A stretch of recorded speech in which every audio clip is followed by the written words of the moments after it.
Sa ibang balita, magmamarcha ngayon papuntang Department of Budget and Management o DBM ang ilang government employee para iprotesta ang anilay binawasang take-home pay nila. Humihingi sila ng 6,000 pisong aumento sa sahod. May report si Lay Alves. Lay.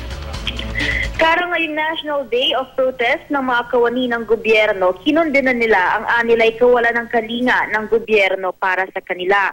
Madilim daw ang Pasko ng mga ordinaryong government workers, lalo na't mukhang kalahati na lang daw ng ipinangako sa kanilang 10,000 pesos na productivity enhancement incentive ang kanilang matatanggap.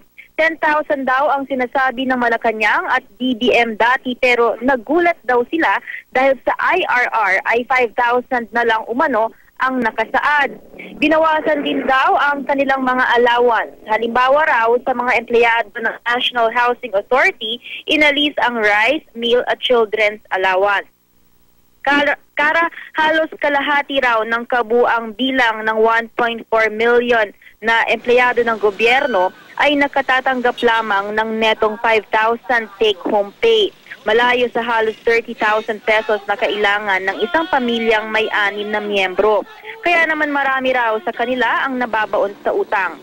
Hiling ng government workers 6,000 pisong aumento sa sahod para makaagapay man lang kahit kaunti sa pagtaas ng presyo ng mga pangunahing bilihin at mga bayarin gaya ng kuryente at tubig.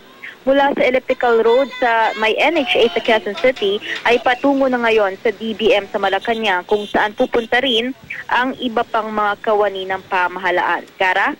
Maraming salamat, Lay Alves.